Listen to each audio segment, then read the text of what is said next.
Hi and Assalamualaikum. This is a video of operation of heating and cooling system experiment 9 and my group members are Balkis binti Mazlan, Amira Najia binti Muhammad Sari, Ruben Yusuf Khalid Ahmad and Muhammad Syakirin bin Kamil. Now, I will be presenting an experiment related to temperature and humidity control. Temperature and humidity play a critical role in controlling the conditions of an environment. They directly affect comfort, safety, and the performance of many systems, especially in heating, ventilation, and air conditioning applications.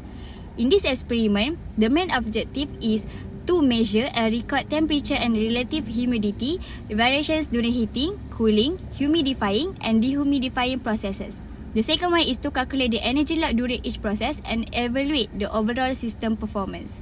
For the equipment used in this experiment includes the first one is an insulated box, the second one a heating element, third a cooling fan, fourth a thermometer, fifth a hygrometer, sixth a humidifier or water spray, then last one a stopwatch or timer. I will explain the heating process carried out in this experiment.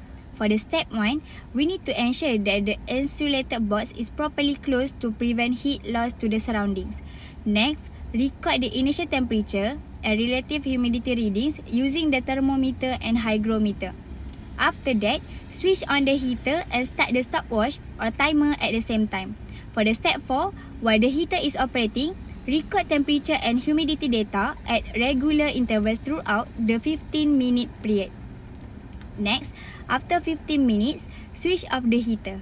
Then finally, record the final temperature and relative humidity readings from the thermometer and hygrometer. In conclusion, this heating experiment helps us understand how temperature and humidity change over time when heat is applied in a controlled environment. The collected data can later be used to analyze system performance and energy requirements. For cooling, firstly, we have to ensure the box is properly closed. Secondly, record the initial temperature and relative humidity reading from all thermometer and hygrometer. Thirdly, switch on the cooling fan and start the stopwatch or timer. Fourth, record the data at irregular intervals with timing in 15 minutes. Next, after 15 minutes, switch off the cooling fan. Lastly, record the final temperature and relative humidity reading from all thermometer and hygrometer. Okay, for the next part, I'll be talking about the humidifying process. So, first, we have to ensure the box is properly closed. That's the important one, so that we get the actual result. Next, we have to record the initial temperature and relative humidity reading from all thermometer and hygrometer. This is important for our calculation. And third, we have to introduce moisture, of course, because we are doing humidifying process by using a humidifier or water spray for 10 to 20 seconds into the box and close the box afterwards. After that, we have to wait for 15 minutes, then record the temperature and relative humidity reading from all the thermometer and hygrometer. Then we're gonna prepare to continue to dehumidifying process. Hello everyone, I'm Robani Khalid Ahmed and today I'll explain the dehumidifying part.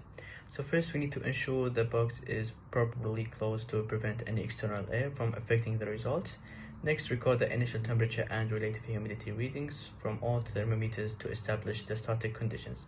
Then switch on the cooling fan and allow the system to operate. While the fan is running, record the temperature and relative humidity readings at regular time periods and make sure to note the timing accurately. After the set time has elapsed, switch off the cooling fan and we need to do each step from these steps for 15 minutes and do the readings every 3 minutes. Finally, record the final temperature and relative humidity readings from all thermometers to observe the change caused by the cooling process. So, for the discussion part, we have to first talk about the objective of the discussion, which are to estimate the energy load for each processes and use the result to model a new alternative configuration. So, this new model, we as a team have decided on to have a larger volume rather than small mock-up model made by using the profound specific heat that had been found through the dry bulk temperature table. Just then, the Q, which is the specific energy that can be found through the dry bulk table, can find the new mass of the air.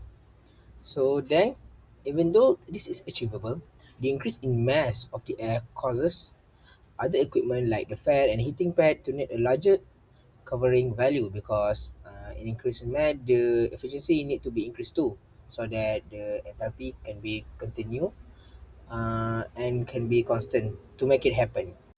Next, for the calculation part, which from the result, the energy load can be found, but the energy load that we found are just measured in the specific energy terms, which are kj over kg.